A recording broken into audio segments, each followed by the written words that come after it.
Bonjour à tous, mon nom est Joseph-Antoine Migdilani. Aujourd'hui, je suis accompagné de Karim Zaker, mon associé et notre gestionnaire de portefeuille. Bienvenue dans notre capsule web trimestrielle. Donc avant de débuter, je voulais vous rappeler l'importance et la raison principale pour laquelle nous faisons ces capsules. L'objectif est de pouvoir vous informer, éduquer, ainsi que de pouvoir vous garder connecté avec le monde de la finance. On aime toujours commencer, Karim, nos capsules avec un petit résumé de comment se sont comportés les marchés au courant du dernier trimestre.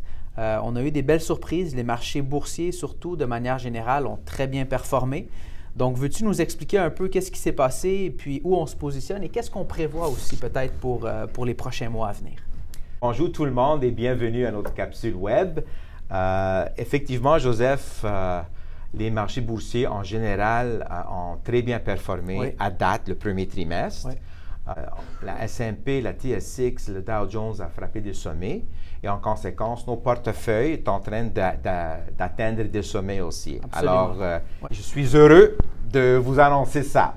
De l'autre bord de la médaille, attendez-vous quand même à un recul des marchés. C'est très normal, ça va probablement arriver entre maintenant et l'automne. Peut-être ça n'arrivera pas, mais je crois qu'il faut se préparer pour un recul. Pour ceux qui ont de la liquidité, ça va vous ouvrir la porte pour investir davantage. Et pour ceux qui n'ont pas de la liquidité, restez tel quel. Absolument. Il n'y a pas de changement à faire. On n'oublie pas que l'horizon est sur du moyen-long terme, donc on reste investi. Un cycle économique est normalement 5 à 7 ans. Alors, Exact. il faut le comparer à un cycle d'investissement. Absolument. Alors, il ne faut pas regarder 2-3 mois en avance. Non. Il faut regarder 2, 3, 4 ans en avance. Tout à fait d'accord, Karim. Bien dit au niveau des marchés boursiers. Au niveau des marchés obligataires, on a entendu en début d'année que la Banque centrale du Canada avait l'intention de diminuer son taux directeur, mais on sent qu'il y a comme un certain freinage ou une certaine retenue par rapport à cette décision-là, puis les taux d'intérêt n'ont toujours pas baissé. Qu'est-ce qui se passe par rapport à ça? La simple réponse, c'est l'inflation. L'inflation a un petit peu de difficulté à reculer. Le cible pour les banques centrales, pour l'inflation, c'est 2 OK. Aux États-Unis, même l'inflation a monté dernièrement et on est allé de 3,3 à 3,5. Pour les banques centrales, c'est trop. Ils veulent ralentir l'inflation. Mais de l'autre côté, l'économie mondiale en général est en train de reculer. Même le Canada, le taux de chômage dernièrement est allé de 5,9 à 6,1 C'est un recul évident. OK? Mais l'inflation ne recule pas assez. Même situation en Europe, en Asie, l'Australie, ça ne va pas bien. Alors, le seul pays vraiment qui fonctionne pour le moment, c'est les États-Unis. Et j'ai remarqué, entre la dernière augmentation des taux d'intérêt de la Banque centrale jusqu'au point où l'économie commence à vraiment ralentir, ça prend à peu près une période de 18 mois. Aux États-Unis, la dernière augmentation des taux d'intérêt était en juillet 2023, qui nous amène à fin 2024, avant que les États-Unis commencent à le sentir. Pourquoi on parle beaucoup des États-Unis? Parce que c'est le benchmark. Quand les États-Unis commencent à reculer, le monde recule aussi. Mais là, cette fois-ci, l'économie mondiale recule avant les États-Unis. Alors, soyez patients. Pour ceux qui ont des obligations, quand les taux baissent, la valeur des obligations monte en valeur. Absolument. Et c'est une question de temps parce que force est de croire que les taux vont finir par baisser moindrement. À quel niveau, on ne peut pas prévoir, mais ils vont sûrement baisser. Super. Excellent. Alors, dites-moi, Joseph, on est dans les pleines périodes d'impôts. Y a-t-il des stratégies pour réduire le fardeau fiscal? Oui, il y en a quelques-unes, bien évidemment. Là, les deux comptes principaux qui me viennent en tête, c'est le REER, le CELI, qui vont vous permettre de générer des revenus à l'abri de l'impôt.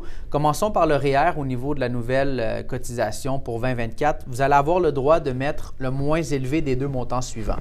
Donc, soit 18 % du revenu de l'année 2023 ou 31 560. Donc, le moins élevé des deux montants sera votre maximum de contribution REER pour 2024.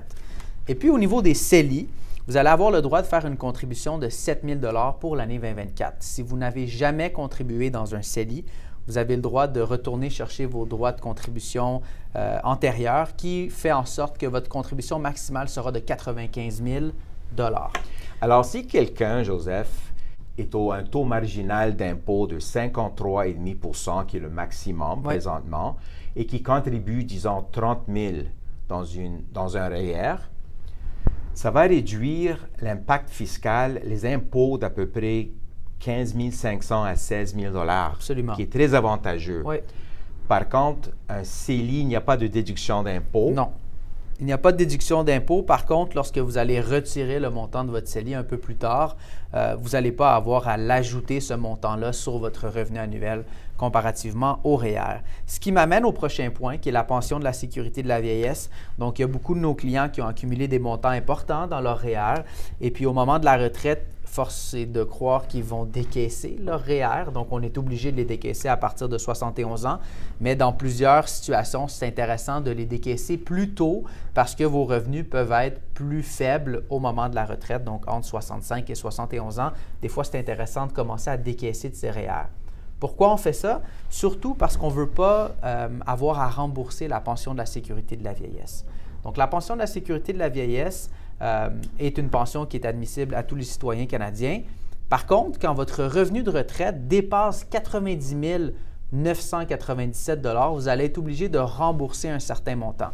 Donc, c'est là que c'est super intéressant de nous contacter et de parler également avec votre comptable pour pouvoir mettre une stratégie fiscale en place. Donc, on offre le service, encore une fois, de planification fiscale, planification retraite à tous nos clients. Ça fait partie de notre offre.